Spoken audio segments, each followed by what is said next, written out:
I'm Alex. This is Nickolas joining us today. Good morning, everyone. Nickolas Urpí, the CMO of Emergent Financial Services. Thanks so much for joining us this morning. I mean, it's wet and cold out there, so this is the perfect morning to grab your café con leche, sit down in a nice warm place, and listen to Today Mañana and watch us. Because we have some great guests lined up for us today. We're going to have on Matthias John, Realtor at Wiley Real Estate, followed by David McCormick, the Artistic Director of Early Music Access Project, and then Stephanie and Carol from the Charlottesville Scholarship Program.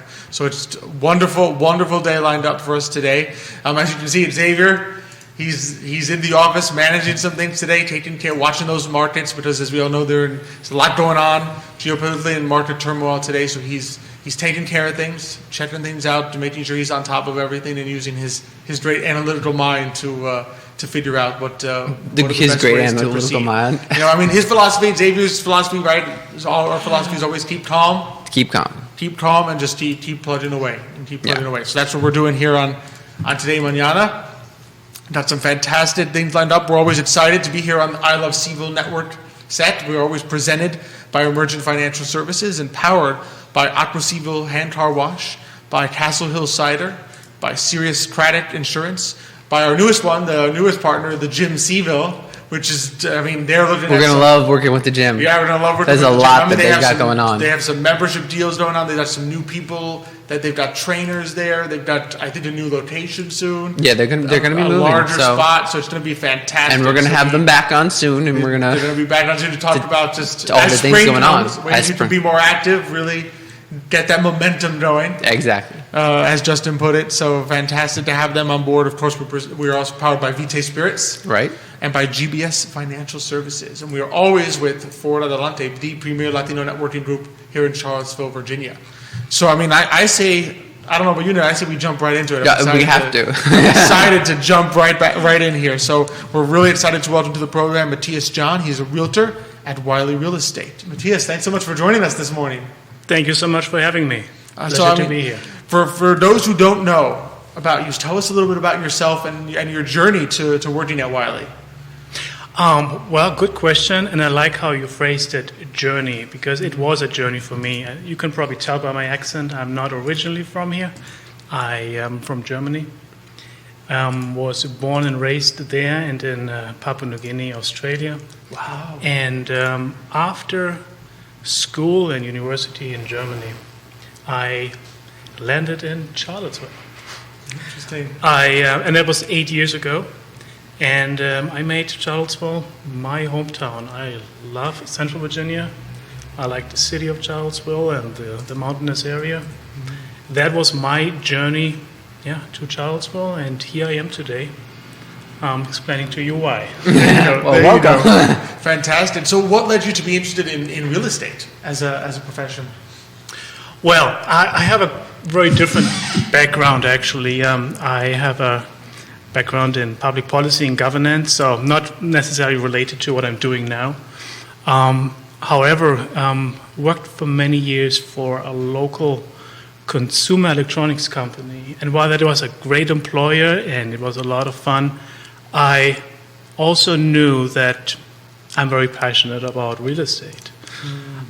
In fact, I used to live in Central America, and that was my first real estate experience. I worked with American retired people that were interested in purchasing a beach property in Central America on the coast, and obviously that was a very different real estate experience to here. Mm-hmm. You can imagine it required less paperwork oftentimes, and what I would typically do is pick up the Americans at the airport and showed them the beach properties, and was quite successful doing that.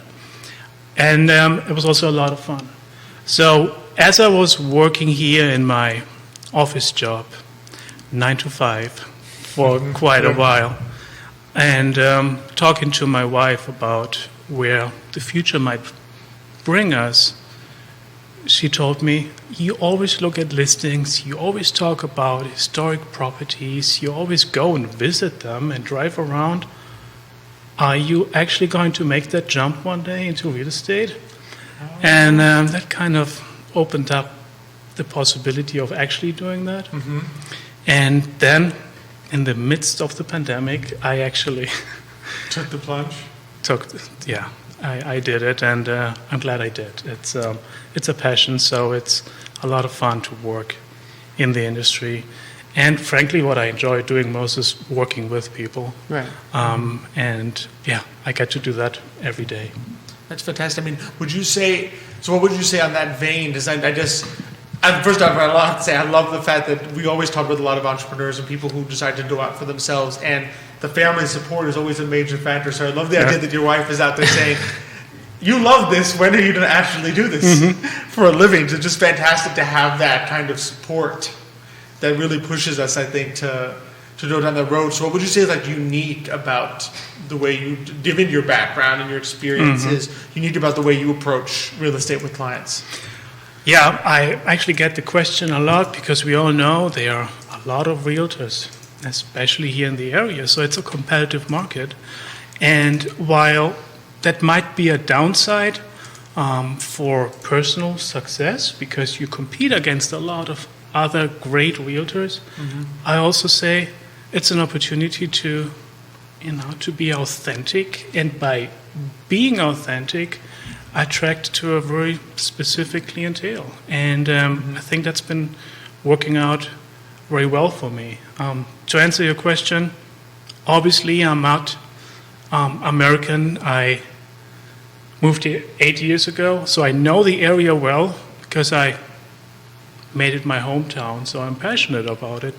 But what I bring to the table is I speak several languages, which helps in a international city like Charlottesville due to the university community.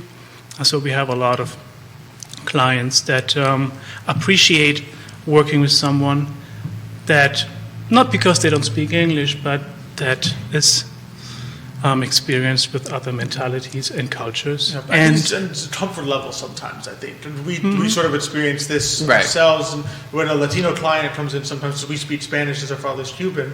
Right. It's not so much like most of the conversation often will occur in English, right? Because it's a common language. They want to practice it. We want to make sure we communicate well.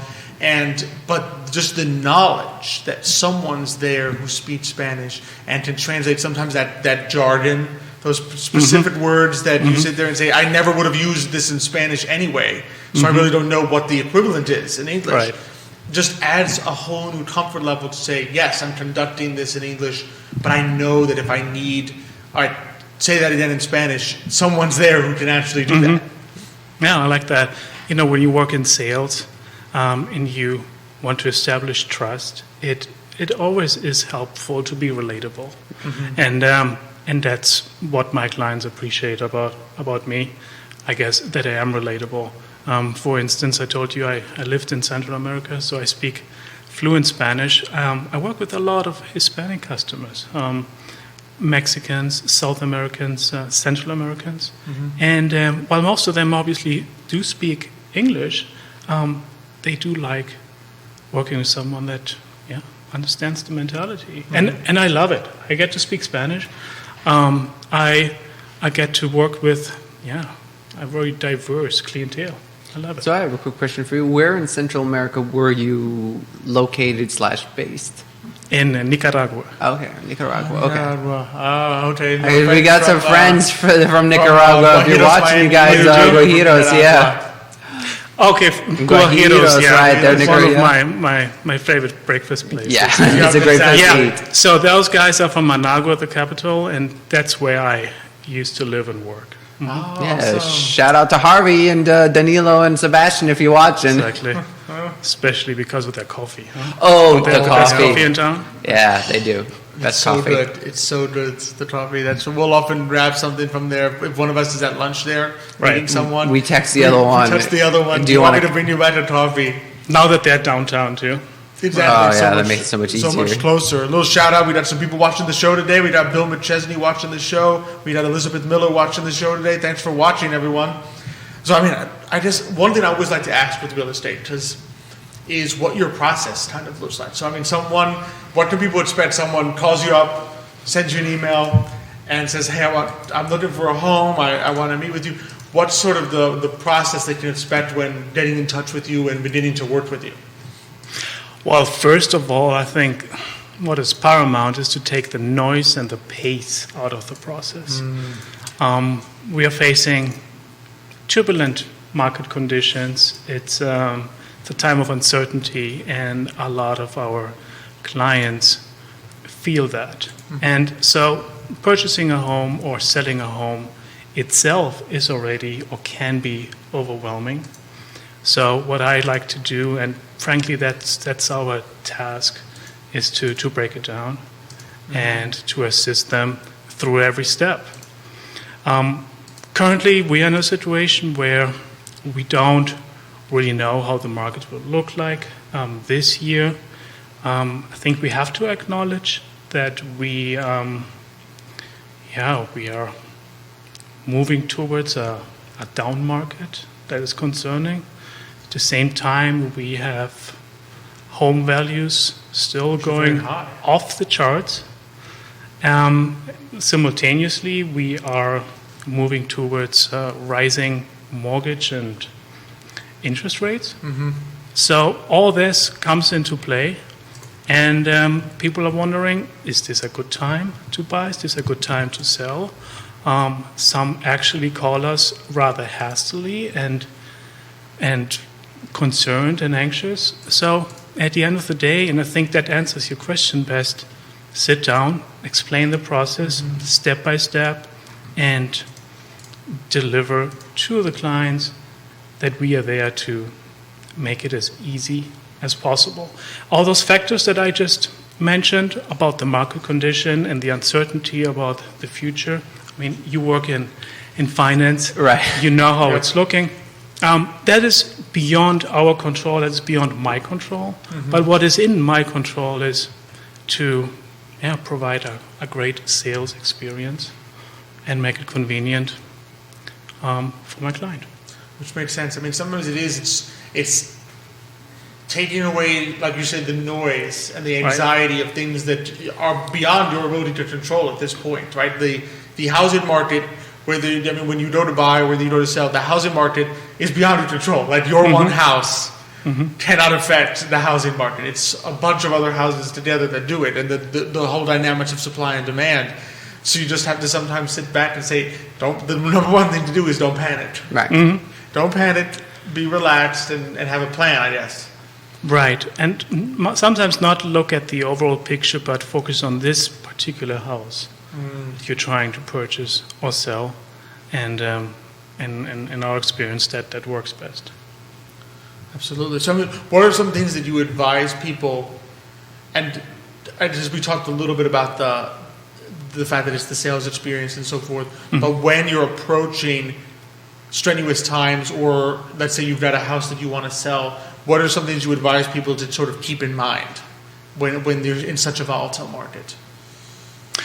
I want people to keep in mind, or first of all, in the first phase of the process of purchasing a home, for example, is to sit down with the financial advisor. So that's where you guys come in. Oh, wow. Okay. And obviously figure out what are the numbers. What we are experiencing currently is people purchasing homes at a price higher than what the house is listed for. The bidding wars, we all read about that. And oftentimes, it might not be the best solution. If you look at homes that are being sold in Crozet, for example, with up to 20% over asking, while short-term it might be great to actually get the house, I often wonder, and I have an open conversation about it with clients, does it make sense to purchase the home so much over asking? Because in the long term, you want to be able to resell the house. I take advantage of the equity, but if you spend 20% over asking, the question remains, how good of a financial decision is that? Yeah, and as a realtor, I am not able nor allowed to give financial advice, which is why I like advising my clients to talk to their advisors, either for legal counsel or the financial advisors. And that's why it's a lot of fun to work in a city like Charlottesville, because we have a lot of great local individuals that can provide that information. Right, exactly. And we've talked about it before, I think, on other shows, the importance of sort of that team around you to say, okay, it's not just house time, I only go talk to a real estate agent, or finance time, I only ever speak to my financial advisor, and when I'm talking about my house, I don't even bother talking to him. It's all involved because, I mean, it's going to be a major financial decision. Well, it's even like you start throwing in the insurance, and you start throwing in like, well, what about, can all the cars I want fit here? And then all of a sudden you have all these other pieces that are at play that you haven't taken into consideration because you didn't talk to everyone that you could. So that's and more expertise cannot hurt you. Right, that's in true. terms of talking with financial professionals. Never. And that's why it's great to work for a firm like Wiley Real Estate. They've been in business for many, many years. They are local, great reputation, and that certainly helps, especially starting out. I told you I just started in the industry during the pandemic. Wow, yeah, I can imagine. So that probably, what was that? Did you have to do a lot of preparation, or what was it sort of like starting in the middle of that? I mean, did Wiley just assist you in sort of getting the ropes and sort of getting ready to go in the middle of a pandemic? Well, having sales experience is helpful, and I've worked many, many years in sales. Being a people person, obviously, doesn't hurt either. But then it's about knowledge a lot, working in an environment where there's a lot of experience and knowledge, frankly about resources that you have available. Yeah. And then just, like I said earlier, take the pace out of the process and do it right. So we have an audience question for you from Kevin Higgins, our old friend. Kevin, thanks for watching the Kevin, show how today. you doing? He asked, what are your thoughts on crypto in regard to a home purchase? Is it a part of the future of real estate sales? Actually, in the industry, it's a topic that's gaining a lot of traction. Yeah, how will transactions in the future look like? And actually, some individuals that have real estate shows and television and write about it in magazines, they do anticipate that playing a role. Obviously, we need a lot to be in place before we can actually use cryptocurrency, frankly, regulations. But, I mean, let's look at the metaverse, what Facebook just started. You can purchase virtual real estate. Sounds crazy idea. I like real estate to be tangible, something I can touch. But I think we need to be open to the idea that there's a shift, and there's always a shift, especially in real estate. Let's look at what the pandemic has changed how people formulate their requirements for a house. All of a sudden, people want more space. They might even want to live in the country and not in New York City anymore. That is a shift that we see during the pandemic. And now, besides the pandemic, what the viewer has just been asking, cryptocurrency, it's the future. I mean, let's look at NFTs. Another NFTs. potential. Virtual real estate, the way we pay for transactions. It's exciting to be part of this, but at the same time, no one will be able to sit here and say, that's how real estate going to be looking like. And again, supports my claim that you need to be knowledgeable, you need to be diligent, because while it is an exciting time to be in real estate, it's also a changing and shifting time. Right. So I'm just going to follow up on that, and you can take this wherever you want, right?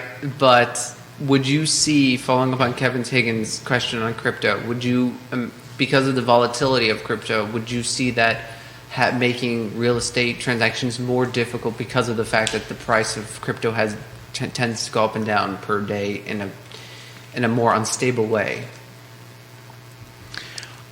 I want to say yes. It might be too early for cryptocurrency to play a role. Okay. At the same time, if we look back when, for example, Bitcoin started, and I think it was always volatile, but we are only looking back at a few years. So give it another few years, and all of a sudden we might be talking differently about the role of cryptocurrency. Right. So in 3 years, maybe I will not sit here and say, maybe right now might not be the time. I think it's heading in that direction, definitely. Okay. Interesting. Right. No, that's a good point. That's awesome.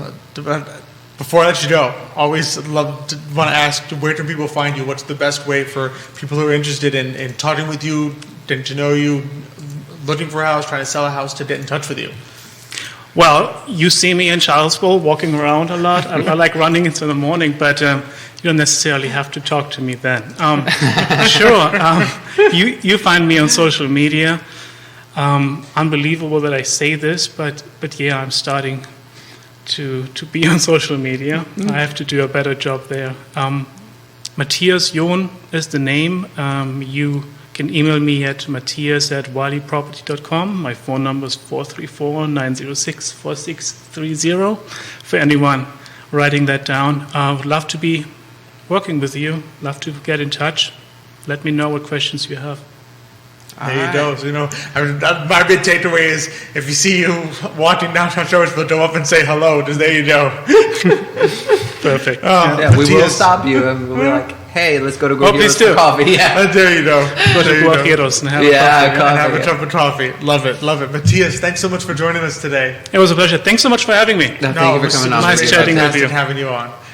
So as we draw a little swaparoo here of deaths, just a quick shout out. We got some more people watching the show. We got Elvira Detnase watching the show today. Thank you, Elvira. We got Quentin Beckham, Cynthia Murray, Anthony Adelphio watching today. Thank you so much, everyone, for joining us this morning. I was say QB, it's been a while, so it's good that you're back on the forums. Nitch is loving that. Yeah, make sure you say something. Last time we haven't had a conversation via the chat, the comment section in a while, so if you got something, shout it out. Shout it out, there you go. And so we're going to swaparoo here to another fantastic guest who's returning to Today Mañana. An old favorite, like we like to An old favorite on Today Mañana. We're glad to welcome David McCormick. He's the Artistic Director of the Early Music Access Project. David, thanks so much for joining us this morning. It's great to be here. Great to have you back. So, well, I'm going to start by saying David gave us a copy of the first magazine of Early Music Access Project. Right? It's actually Early Music America. So I'm part of two different organizations that have very similar names. There you go. I'm the new executive director of Early Music America, which is a national organization. We're an advocacy organization for the field of early music in North America. And then I have Early Music Access Project, which is the local nonprofit that performs and engages in scholarship and education for early music. That's fantastic. So tell us a little bit more about that, how you came to be involved and connect with early music in that way. Yeah, so it goes back probably about 15 years, just hearing a recording of a violinist playing on a Baroque instrument. And the difference there is that the Baroque instruments have gut strings instead of the metal strings, and historic bows that curve out this way instead of this way. And that makes a really interesting and unique sound. It's the sound that the composers of the Baroque era, for instance, intended. And so just hearing that for the first time, the violinist's name was Rachel Padra. I heard her recording and I was like, I want to do that. Right. And it took a while to kind of get going on that, but I just I found my niche in early music, found a place where I felt like I was playing at a really high level and people were enjoying what I was doing, so I just kept at it. Early Music Access Project, right at the beginning of the pandemic, actually had a research fellowship at the International Center for Jefferson Studies up at Monticello. And I was just researching music at Monticello and got stuck in that loop because there was no performing going on during the pandemic. For at least like the first year of the pandemic, there just wasn't any live performance going on. Right. Yep. And so I just kept going on that research and ended up thinking a lot about the black musicians of Monticello, the enslaved musicians, and also the free black musicians of downtown Charlottesville. And in a way, a lot of that, the notoriety that I gained from that put me in a nice position for this national job. When that came open, people knew my name, knew what I was up to, and it helped pave the way for that. That's fantastic. Awesome. So, I know that's culminating in a very exciting project that I know we're going to talk a little bit about, between a collaboration, I think, between a filmmaker named Eduardo Montes Bradley and then yourself about those black musicians. Yeah. So basically, as I was doing this research, I started like walking around downtown and seeing the places where these fiddlers lived and worked. Those buildings mostly don't exist anymore, but the spaces. Right. The spaces where they it became very visual for me, and I thought it would be neat to like put my research down in film format, and I'm not performing right now, I might as well do this. And when I first approached Eduardo, I was just looking to make like a short documentary about my research. And he was like, no, wait, this is bigger. He knew Rhiannon Giddens, the famous banjo player and fiddle player from the Carolina Chocolate Drops. Oh, wow. From a previous film that he had done. And he's like, I'm going to call up Rhiannon, we'll get her involved. Let's tell the story of black fiddling in America. Oh, wow. Oh, wow. So in the entire country. Yeah. So that film is probably a month or two from coming out. It's finished, but we're putting it up for film festival consideration. Nice. So, yeah. Will it be shown possibly at the Virginia Film Festival? Or? We hope so. Okay. That's what I was trying to get. Okay, we'll push for that here at the Virginia Film Festival if you're watching. Yeah, because Charlottesville add this to your home for that, list. Yeah. Right. I think we're a shoo-in, but I don't want to say that we are for sure. Oh yeah, I would hope so. I would hope so too. Absolutely.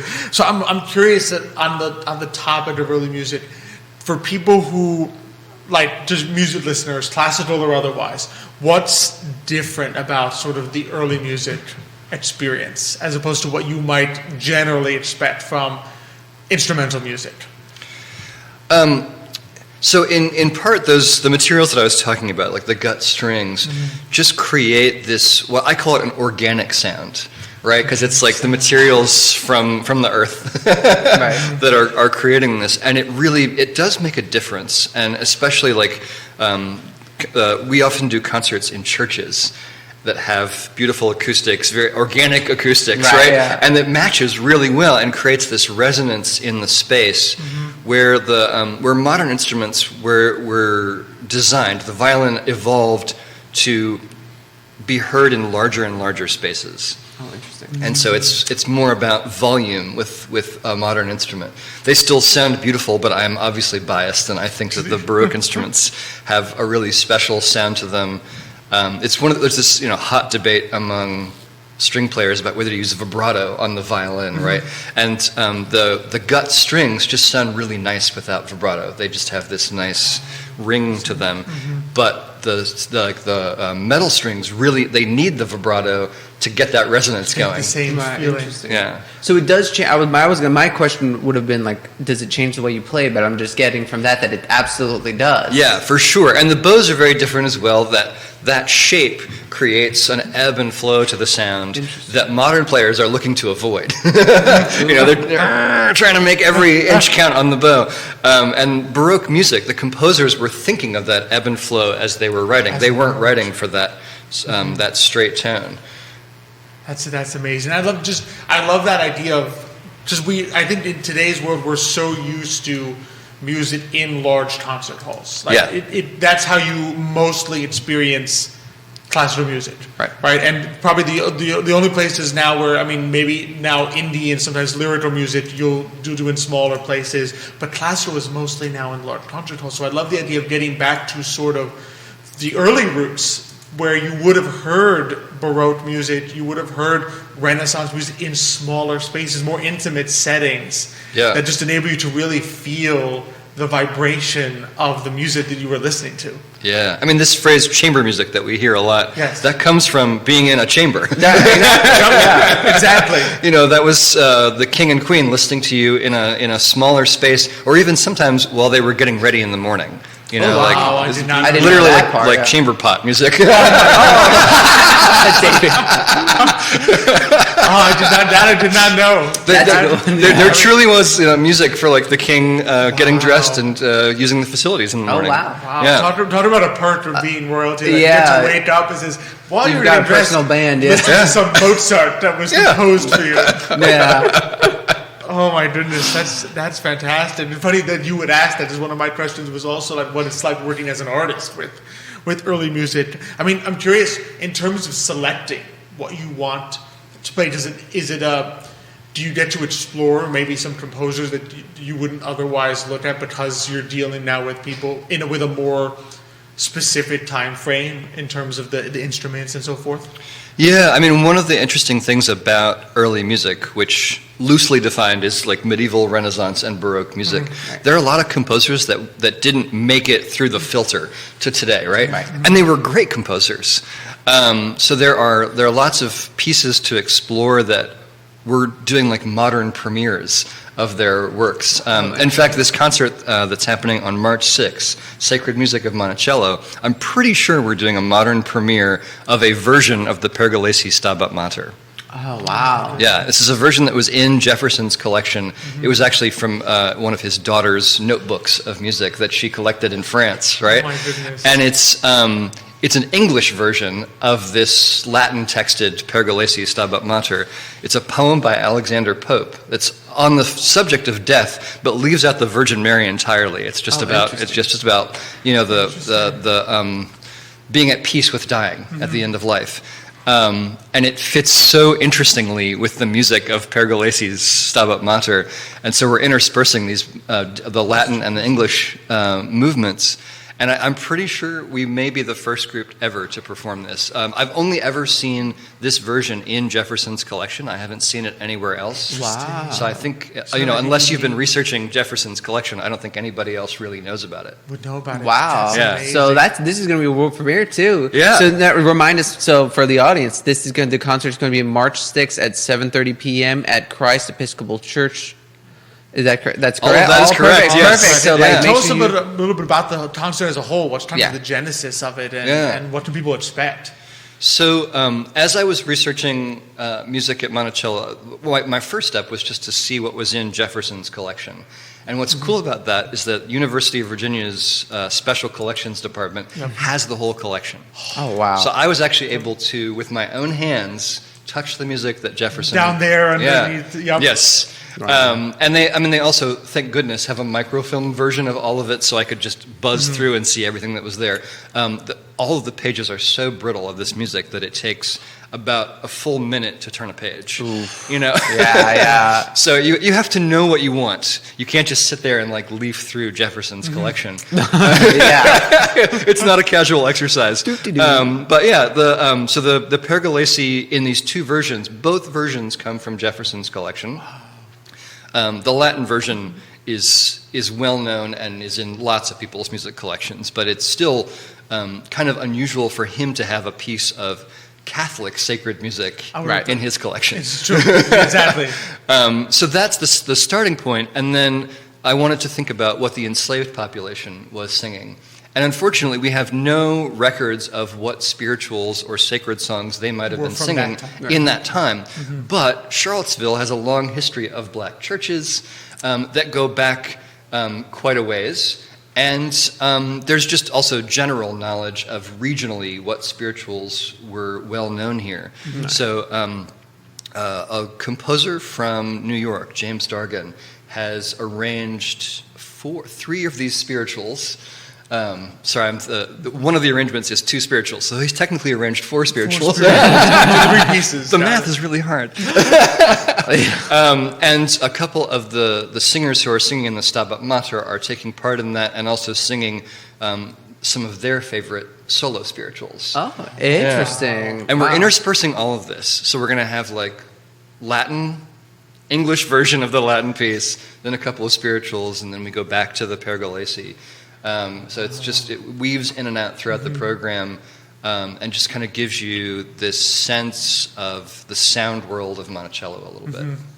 Oh, that's amazing. And That would be cool. And Yeah. I love that the music in this way, because it's so personal, gives you insight into just the people of that time. And so you did insight into the strange and interesting gentleman that was Jefferson, that he would have all these conflicting, I mean, he's probably one of the most conflicting characters in American history because of all the things he thought. And you said, how is having Catholic spiritual music in his collection compatible with everything else that we know about him? And yet you've just did insight into his mind, as well as insight into the people that were living there, the enslaved population of Monticello. Right? How were they approaching sacred music at that time? Yep. And how different was that from the way Jefferson might have approached it? Maybe his approach was slightly more academic than theirs, because theirs was so integral to how they lived. And just, it's amazing to think that through music you can get that insight into the hearts and the minds of people that lived so long ago. You know what else I love about music is that it's universal. We have, once again, today Mañana has gone global, and we have Tenwa Richard saying, greetings from Uganda from the Kayotera brass band community. We watching you great guys. Thank you, Tenwa, for watching. We appreciate it. Nice. Thank you so much for watching. Kayotera brass band community watching us. Thank you so much. That's awesome. That we're inspiring and reaching people across the world with our music. Speaking of just sort of the global community, I want to mention that this concert is being live streamed. So when you go to buy tickets, if you don't live in Charlottesville, that's okay. You can buy a live stream ticket. You can watch it along with the live audience, or you can watch it later. So also, if you're not available on March 6th, you can watch it anytime in the month of March. That's fantastic. So just to clarify on that, so you buy a live ticket, where do you watch it from? Do you watch it from Facebook or some other?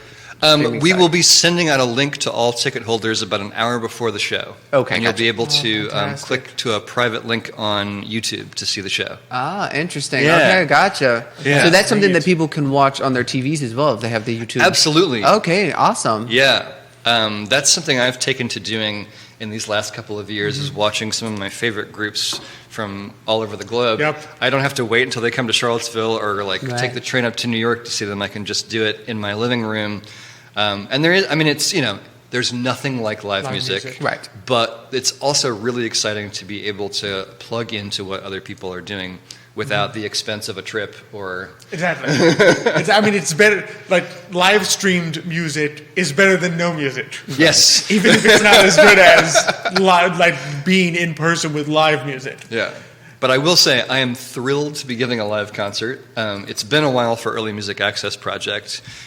We've done live activities. So starting, I guess it was last spring, we started doing outdoor walking tours downtown for this for the Black Fiddlers research.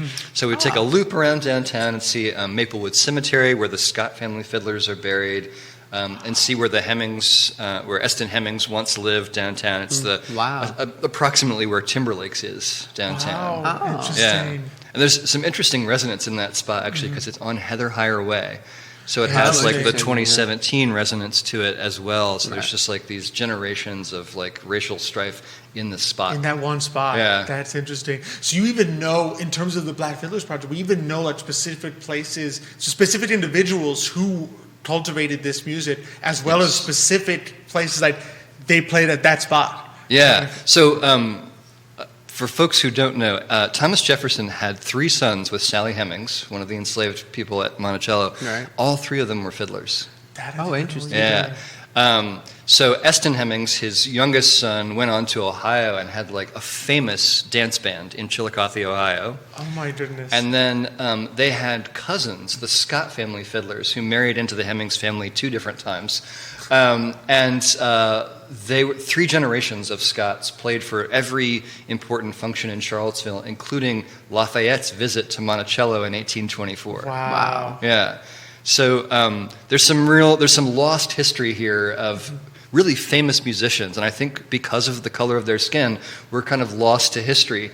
But we're incredibly important in Charlottesville. They were playing in the Cool Springs Barbecue Club, which is where all of the white political elite of Charlottesville gathered.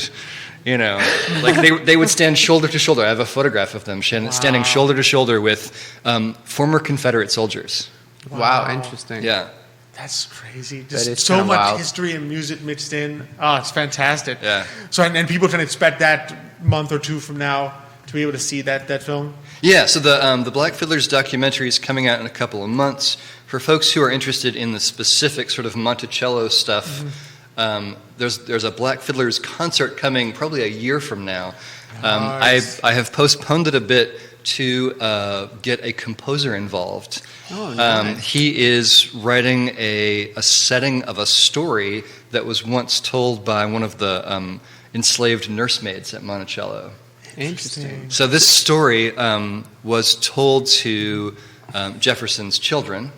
One of those children, while she was in France, told a writer there. He wrote it down in French and published it in a journal in French. Oh, my goodness. And then somebody in the 1970s translated it back to English, but it was just like an academic translation, like here's exactly what it says. So it doesn't have the flavor of storytelling Right. that is a Lyrical very unique quality. thing. Yeah. So I'm engaging someone to sort of retranslate, Yeah. and then the composer is going to set that story to music. Do we know how they're going to set it? Is it going to be? Because I remember we went recently to a concert where there was a reading and it was played in like that, or is it going to be sung? Do we know how? We haven't decided yet. Okay, that's gonna be fun. Okay, good. I know it's a big decision to make. Right. Yep. I think probably there's some consideration. I don't know if he'll end up doing this or not. It's totally up to him. Right. But we do have a French version, and we kind of have like a storyteller telling the story and someone singing in French. That would be cool. I'm kind of lobbying for that, Jonathan, if you're listening. Jonathan, if you're listening. I'll be live on air for this one. But yeah, no, that sounds beautiful. No, but yeah, I'm excited I for love that as well. I also love just as music lovers, just the idea of like now a modern composer, someone who's alive today, is going to take all of that material and just sort of like and I wouldn't even know how you would just begin to write. Like, is he taking into account like should you use early like techniques of string instruments, or like how do you arrange, like what is the arrangement going to be? Is it going to be a small chamber style with the song, or like orchestral? Or I've given him kind of a weird assignment here because the rest of that concert is recreating the two bands, the Scott Family Band and the Eston Hemmings Band. Oh, so wow. the Eston Hemmings Band was violin, clarinet, and cello. So we'll have that. Okay. The Scotts was usually 3 fiddle players, and that's it. Oh, wow. wow, But we also know that the banjo was very prevalent at this time and is an instrument of African origin, so I want to include that. And the archaeologists at Monticello wanted me to see all of the jaw harps that were at Monticello. It's the largest collection of jaw harps that's ever been unearthed. wow. Interesting. Yeah, so that was clearly very popular. So I'm hoping to have all of these sounds be part of this piece, so that you're getting the sound world of Monticello in a modern composition. Oh my! I thought you were going to at first tell us there was going to be like Wellington's Victory, where it's like there's one group of players on one side. For those of you not familiar, Beethoven wrote a piece where like there were 2 different orchestras, both on different sides of the stage, to play against each other. You've given me a great idea. I was like, you never know. I thought that's what you were saying, because like you were like inspired by the 2 bands. I'm like, so one band's going to be on left side, one's going to be on right side of the stage, and they're going to be Wellington, and they're going to compete. I was like, that sounds cool. Battle of the Bands. Yeah, well, hey, in Venice, actually, when we went to Venice, they used to... They still do that. Yeah, in San They still Marco do a battle of the Square, bands. they try to, like, outcompete each other when you're Nice. there, because they'll just be playing, like, and you'll just have small arrangements, a piano, a clarinet, a violin, cellos, and then they're, like, across the square, another cafe's got their own band, and they'll be, like, playing either the same thing or different things, and they're just, like, playing off each other, and that was a lot of fun, but I was like, hey, you never know. Is that what David's thinking? Got to Still you know? work.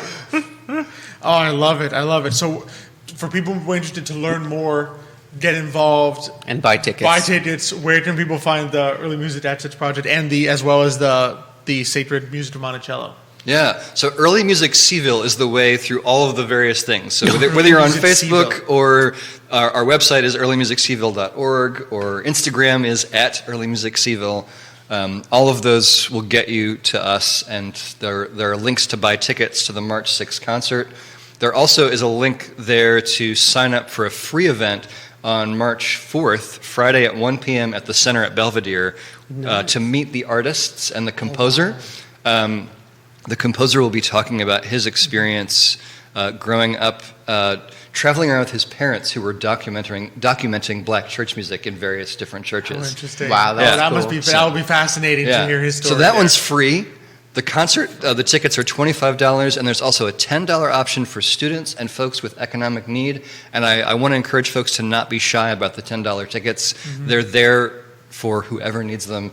Even and please don't think that economic need means that you are destitute. It just means, like, I won't go to this concert unless I can do the $10 ticket. Get the $10 ticket. Exactly. That's fantastic. It's true. We want to encourage as many people as possible to participate in the beauty. Like, it's all of our heritage. Absolutely. I was going to start bringing young people in it too, so that music. we can start bring the young people bringing young people into experiencing different styles of classical music. So, because I just hate that impression that it's just like stuffy and people just sit there and because internally, I'm sure you probably know, when you're listening to classical music, you feel it. So it's an emotional it reaches you. And this sounds like this concert is going to be another one of those situations where it'll reach you. I think so. I mean, even if you've never been to a classical music concert before, even if you think you hate classical music, spirituals are really universal. Right. And I think the singers who are singing and the language of those spirituals is just going to be really powerful, regardless of your previous experience with classical music. Exactly, Right. exactly. So Early Music CVille. Yes. .org, as well as earlymusicCVille.org. Early Music CVille across all the social media channels. Yes. Fantastic. David, thank you so much for joining us today. Always great to coming be back. here. We'll have you back. We will have you back. So be sure to check out, especially March 6th, 7:30 p.m., Christ Episcopal Church Sacred Music of Monticello concert. Thanks, David. Thanks, David. Appreciate it. So we're gonna. That was phenomenal. That was phenomenal. I As always. always love talking with David. Well, you and I have a thing for music. We do I don't love think music, which helps. we haven't hit it at all during the course of the show. No, we're not shy about our love of classical music, to be sure. And I just love what he's doing in terms of the. So we got some shout outs though to make sure that we get through before. We got some other people watching the show here. So we have Caroline Levy, thank you for watching. Annabelle Hunter, thank you for watching. We have Anthony Adelphio, thank you for watching. John Cynthia Noel's watching us. Who? Thank you, John Noel. Oh, John Noel, I should say. John Noel, there we go. I was like, hey, buddy. Cynthia Murray said, another great show, guys. So thank you, Cynthia. Oh, fantastic. And Pauline Brunetti, thank you for watching, Thanks Pauline. everyone for watching the show today. And so now, I'm very happy for this one. I've been wanting to do this for a little while here. So we're really excited to bring on the show Stephanie Leach. She is the program manager of Charlottesville Scholarship Program. How are you doing today, Stephanie? I'm well. How are you? We're doing great. Doing well. So, Charlottesville Scholarship Program is something very near and dear to my heart. I've been on that board for at least 4+ years and treasurer for maybe 2 or 3. So, and it's just a beautiful program. But I'm going to let you say it in such a beautiful way, Stephanie. So I'm going to let you tell us a little bit about what the scholarship program is. Sure. The Charlottesville Scholarship Program is a scholarship fund within the Charlottesville Area Community Foundation. And it has been around since 2001. And the purpose is to provide funds to low to middle income folks in our area to pursue post-secondary education. And that could look like a 4-year degree, it could look like a 2-year degree, it could look like a technical certificate or vocational program certificate. So we do all of those things. All those things. And just so many beautiful scholars have come through this program, and they've achieved such great things. And just the flexibility of it is so wonderful that you don't have to feel locked in like, I can only do this and go to a 4-year institution. There's PVCC, there's technical schools, there's rotations, there's so many options out there that this can support you with. Absolutely right, and it's not just high school seniors looking to go to college for the first time. We give scholarships to local adults who are going back for an undergraduate degree or one of those professional or vocational certifications. Oh, that's That's one of my favorite Wow. parts. Yeah. That I think, and I think that's something that you wouldn't know. Mm-hmm. You wouldn't know. Right. Right, because you think of a scholarship, immediately it's like football going That's into right. college, right? Not necessarily what we're describing here. That's right. You do have to be a Charlottesville resident, but you can be a Charlottesville High School senior and a Charlottesville resident and apply for a scholarship. You can be a Charlottesville High School graduate and a Charlottesville resident and apply for a scholarship. You can be a GED recipient and a Charlottesville resident and apply for a scholarship. Or you could work for the city or for the city school system and apply for a scholarship no matter where you reside. So that's fantastic. Wow. I mean, so many it's people. very I think, flexible. Yes. So flexible. So many people can take advantage of it to grow as a person, and so many do. I mean, the scholars that come to this program are they're incredible. They are, and I'm smiling because I'm so proud of them. This program enriches this community more than I can say. The scholars that we have pursue a college degree or any type of post-secondary degree. A lot of them are the first in their family to go to school after high school. This is an amazing thing, and this is a way to bring generational change to our community. Exactly. Right. No, just I mean, once that happens, there'll be such a support system that they'll be able to just support the next generations to go there and so forth. And we have siblings. We have younger siblings come through this program who've seen an older sibling Oh, wow. accomplish something amazing, and they want to do the same thing. Yeah. It's so wonderful. And one of the special things about it, I think that's unique about this scholarship program. And just you think of scholarships, first thing you think, okay, here's an amount of money that you can use to go to school. But Charlottesville Scholarship Program adds another layer. It does. Which is that we pair all the scholars with a navigator. And so tell us a little bit about that program. This is one of the best parts of Charlottesville Scholarship Program. We don't just write a student a check and say, good luck with that. We assign them a local adult volunteer who is committed to stick with that student throughout his or her course of study. And that can look like encouragement, support, advice, gentle reminders when it's time to renew scholarships, because these are renewable awards throughout a student's course of study. Right.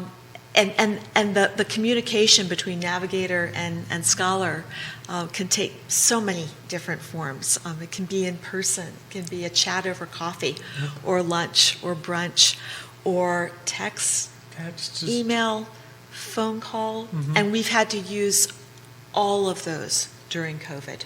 Yep, exactly. And it goes to show you the importance of the relationship that you can establish as a navigator. It's not reliant on, oh goodness, I need to go and meet with a student. It can be flexible for you and the student. Absolutely. That are working together to because I mean, your student could be going to college not in this area. Right. And you're gonna find ways to just be there for them and support them and check in with them and just have that voice, especially if they're the first in their family to go to college. Absolutely. To be say, okay, don't worry about this. I've gone through this, and they'll say, oh, this happened. It's like happens to a lot of us, right? It's not just you, because they wouldn't have that sort of family background or to say, oh yes, that happened to me when I was in college as well. Right. So to have just that person, and sometimes it's not even necessarily feeling like you as the navigator have to know all the answers.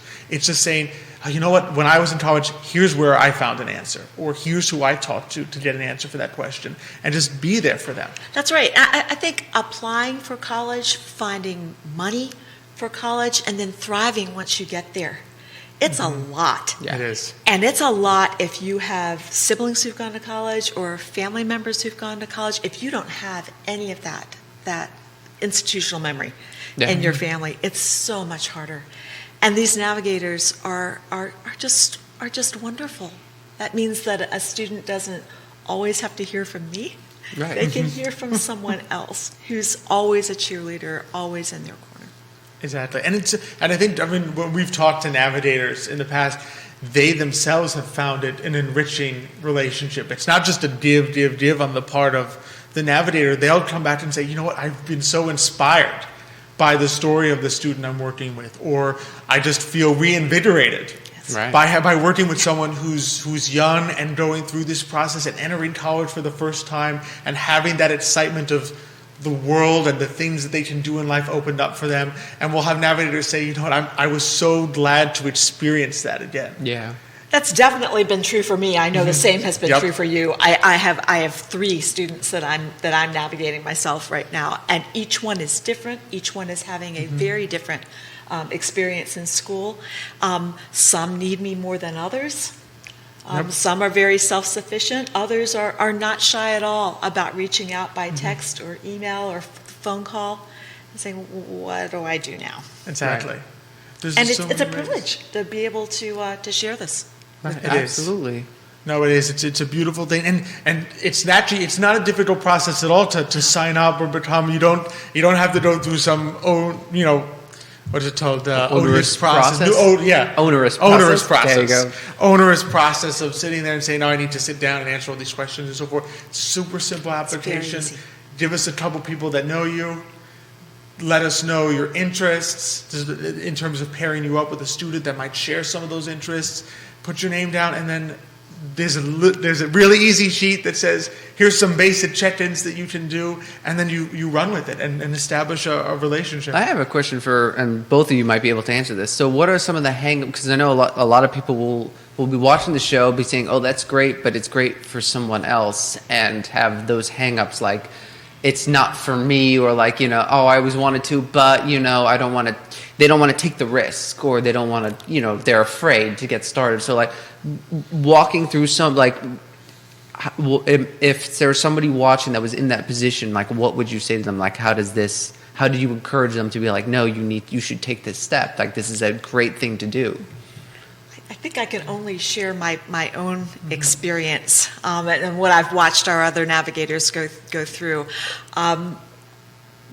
For me, I'm a parent of 5 kids, and they all happen to be college age or just a little bit out of college. Wow. So I would say first, if you're a parent of any age child, and you watch your child and your child's friends go through life and have ups and downs and bumps and successes, and you think maybe I'd like to share that with another young person, go for it. I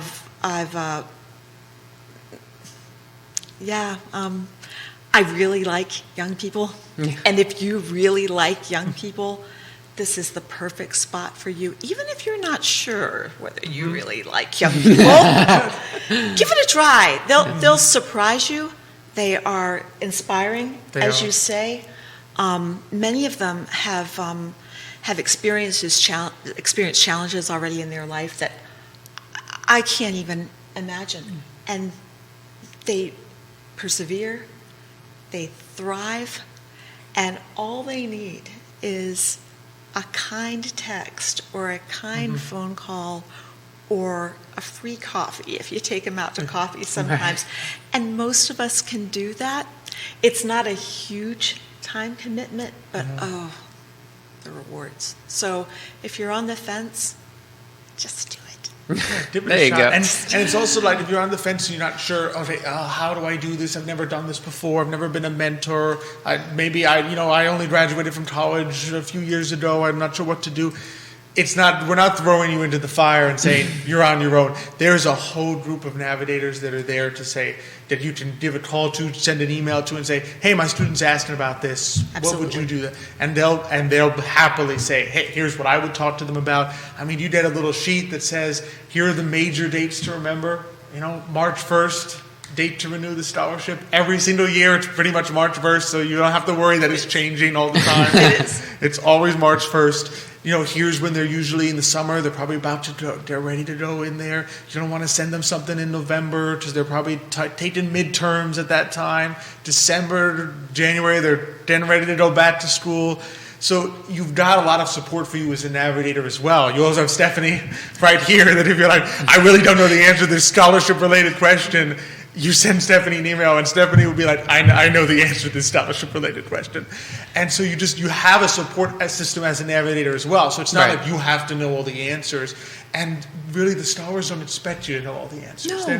They're not. Your job here isn't to be, an administrator for a scholarship program. That's right. Your job is to just be a kind voice, saying, "How you doing? Oh, that's fantastic. Don't worry about it. You can do this.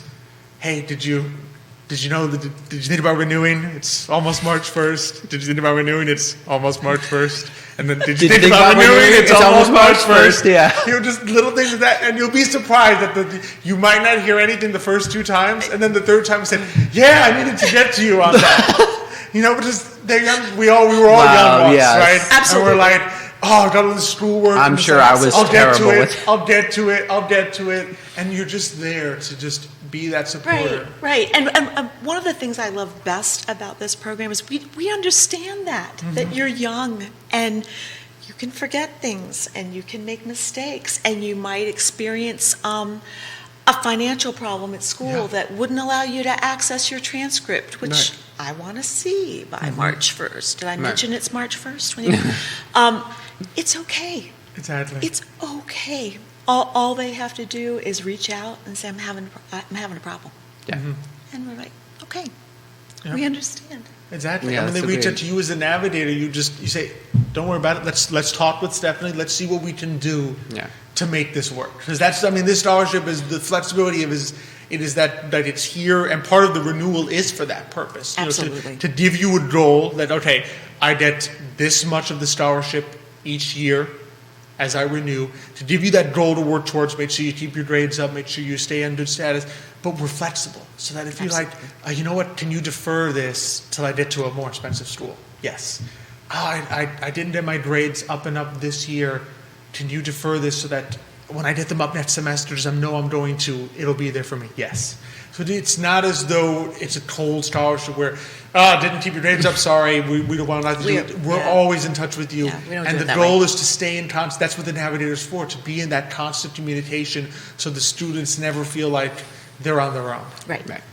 That's right. And I always encourage students to just be proactive in that communication. It's so much easier to tell us up front, I might have a problem, than to wait until after the deadline is passed and then be in trouble. Exactly. Well, I'd say those are good life skills to build, especially Absolutely. with somebody to walk you through that. I mean, that's a lot of valuable experience there, being like, this is how you navigate when you get out, just even past college, because like at college, you're kind of thrown into the fire, have to try to juggle all these things. But then if you get into the business world or any other world where you're working, like you have to be able to manage these different things, deadlines and requirements. And, it's great to have somebody like help you realize how to organize that early on rather than going there and then struggling even more. So that's awesome. Absolutely. And I know the application process. So March 1st is the deadline to apply. Yes, March 1st is our red letter day. It's our deadline to apply for a new CSP scholarship, and it's also our deadline for all of our current students to renew their scholarships. And we have a little bit of a carrot for students who are renewing their scholarships, and we don't ask for much. We ask them to screenshot their transcripts so I can see their grades and see that they're making progress toward their degree. I ask them to write a short personal statement just to tell us what have they been up to, what are their successes, what are the challenges that they've experienced, and then I do ask them and this is very easy, it's fill in the blank, to do a financial statement for me so we can tell, are the awards that we're giving making a difference? Are they decreasing students' debt load? Are they able to cover groceries? These are important things for us to know, and they're important things for the students to know. It gives them an opportunity to sit down with those numbers. Right. Exactly, to learn about their Which own is personal good. finances as well. Right. Absolutely. And then it's it's an easy application It process. is. Where can people find it and fill it out? Yeah.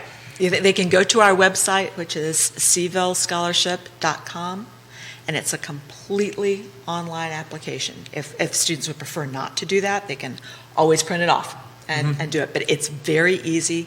It is a one-page application. I do ask them to write a personal statement, just as we do for our renewing our students, so we can get to know them a little bit. Exactly. I do ask that they submit the page from their FAFSA that shows their family income, because these scholarships are limited to low and middle income students. Right. I ask them for a recommendation from someone who knows them well, who's not in their family.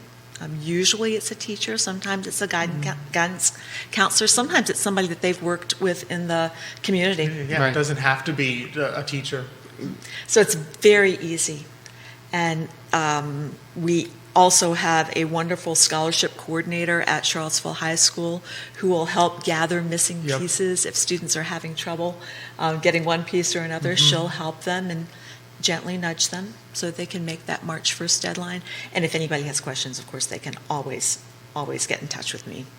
Exactly, yeah. And equally easy is the Navigator application. Same website. Literally, you just download it right there. It says application.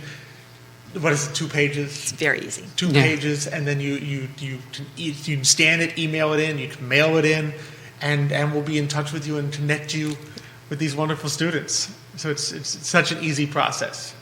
I even had one student one time not want to apply online. He wanted to fill it out on paper and wanted to hand deliver it. He drove it to my house. Oh, Wow. Good for him. Realized he'd forgotten a piece, emailed me and said, can I come back? He came back to the house, and then he phone called to make sure that I had it all. That's how important it is. these scholarships are. No, it to can these make young a people. significant difference. And so, I mean, helping it in any way possible is a beautiful experience. It You know, is. and you don't. I was gonna and say, the if you're going to beauty- handler is because you want to make sure it gets where it's going. Exactly. I mean, that it shows you just how much But that's they also value good it. dedication on his part. Oh, it's Of terrific. course. And this is a student, he actually has a wonderful story. This was a student who applied once he was already in college. He was a Charlottesville high school graduate. He'd been to one college, didn't fit him very well. He decided to come back to Charlottesville, go to Piedmont for a semester, ended up transferring to another college that suited him so much better. He graduated last spring Oh, Good and for is him. interning with a local nonprofit. He is giving so much more back to this community right now than we that we ever gave him with the gave him. scholarship. It's So, true. Got 2 follows on one. You mentioned Piedmont. We got to thank Colin Lucky for watching. He is a history professor yes, Colin, and thanks for good watching friend the of show ours. today. Thank you for watching, Professor Lucky. He was one of the best teachers I ever had. He's the one who drove me into getting my history major at UVA. And we have a question for you, Stephanie, from our friend Kevin Higgins. Stephanie, what is your ideal day with what you do? What makes you feel you are at your best? He likes to ask those tough ones, Kevin. So. Ideal day. I actually shared this with Alex. I had a pretty ideal day in the last couple of weeks. We gave a scholarship to a student who'd had some pretty rough family circumstances. And she persevered, wanted to go to a 4-year college, decided maybe that wasn't the best fit for her. Went to PVCC for 2 years, could get that paid for by other means. Asked her navigator, would it be possible to defer my scholarship? Navigator contacted me. I'm like, of course, absolutely. We will hang on to that money until she needs it. But we had her jump through those renewal hoops every single year so I could keep up with what was going on with her. Her navigator actually ended up leaving Charlottesville and moving out of state. And I became this young woman's navigator, which was fine with me because I'd loved her from the second I met her. She did end up transferring to a 4-year school using her deferred scholarship. And I was checking on her a couple weeks ago, and she texted me back and said, yeah, I'll be graduating May 6th. You're going to be there, right? Oh, that's sweet. Like wild horses could not keep me away. Right. She's been through so much, and it has been a privilege to walk beside her. So that was a pretty good day. I can imagine. Yep, it is. And I think being part of this program, like the privilege is ours. Oh, absolutely. Right? These students have gone through so much to get here, and they're still doing the work, that they're pushing and persevering. But the privilege is ours to be able to help them and be part of the journeys that they're on. It is. It is. They give me so much more than I give them. Oh, That's amazing. That's a great story. I can't think of a better way to close this out than that. Thank you so much. Oh, Kevin responds, that's inspirational answer and fuel for all of us. And that's absolutely true. Absolutely true. Right, and hit right on the nail, Kevin. Thank you, Stephanie. Thank you so much for coming on. It's my pleasure. Really appreciate it. We're going to just a couple of announcements for today. I would really, really encourage everyone to just go to CVilleScholarship.com, support in any way you can, especially by being a navigator. It'll be a great experience for you to do. And today was a great day. Today was it was interesting. We had all sorts of different things going on between talking real estate shop, then we moved the music, and we had a lot of fun, and then the inspiration that comes at the end. It was kind of an interesting juxtaposition of different ways that our community gets impacted. Exactly, different connections of the community and ways that you can help and just make this community a richer place. And we've got, next week is going to be fantastic as well. We're going to be joined by Janine from Charlottesville State Shop, as well as by someone from James Monroe Highland. Another beautiful spot that we love here in Charlottesville. Keeping up with the historical theme, right? Exactly, keeping up with the historical theme. And just always a blessing to be on this show. Thanks for co-hosting with me today, for filling in. You're welcome, Xavier, if you're out there watching. You're welcome, Xavier. Or fielding phone calls. We don't know which, but just always appreciative of being here on the I Love CVille Network set. Always appreciative of partnering with Judah behind the camera here, working his magic. Always appreciative of partnering with the gym, CVille, with GBS Financial Services, with Vitae Spirits, Sirius Craddock Insurance, Aqua CVille Hand Car Wash, and Castle Hill Cider. Just really appreciate all these partnerships that we have. Appreciate our presenting sponsor, Emergent Financial Services. I don't know if you saw on Instagram the Castle Hill Cider wall that they posted. They had that wedding, and they put there was a giant wall, and each champagne flute was filled with a little cider just for people to walk by and grab. Check that out. And I was like, that is so cool. We have to check that. I have to check that out. And as soon as the spring comes. Oh, and they have so many different types of cider. I was just kind of curious, which do you pick? Choose exactly. So just really appreciate all our partners. Appreciate being here. Thank you, Judah, behind the camera. Thank you, Nikki. Thank you to our audience for watching and for just your engagement today. Thanks for your questions, Kevin. Thanks to the audience for just reaching out to us and connecting with us. Be sure to let us know any questions, comments, people you want us to have on in the future. We really appreciate you all and look forward to seeing you next week. But until that time, hasta mañana.